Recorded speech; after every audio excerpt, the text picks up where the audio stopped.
అసలుకే ఒక పక్క నీళ్ల కరువు వచ్చి జనాలందరూ ఆగమైతున్నారంటే గిడ చూస్తున్నారులా ట్యాంకర్లకెంచి నీళ్ళు ఎట్లా కారిపోతున్నాయో. ఆగో చిన్న చిన్నగా ఒక పెద్ద నీళ్ల మడుగే తయారైంది కదా. పార్వతీపురం మన్యం జిల్లా పాలకొండ నగర పంచాయతీ ఆఫీస్ ముంగటగా అనొచ్చింది ఇది.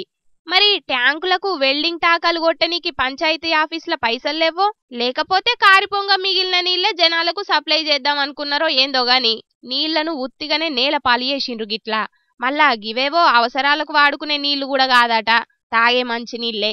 ఆగో చూస్తున్నారు కదా, గీనైతే ఏకంగా మంచిగా కాళ్ళు చేతులు ఎట్లా కడుగుతున్నాడో. కాళ్ళు చేతులు ఏందన్నా సబ్బు తువాల తెచ్చుకుంటే మంచిగా గీన్నే తానాలు కూడా వేసి పోయేటోనివి కదనే. ఇక ట్యాంకులకెంచి కారే నీళ్ల చల్లదనానికి ఆవులు కూడా మంచిగా గిన్నె వండుకున్నాయి కదా. నీటి కట్టాలున్న జాగల జనాలు తనలాడుతుంటే మున్సిపాలిటోళ్ళేమో గీతిరిగా నీళ్లను వేస్ట్ చేస్తున్నారని గరమైతున్నారు ఆడున్న పబ్లిక్ కు.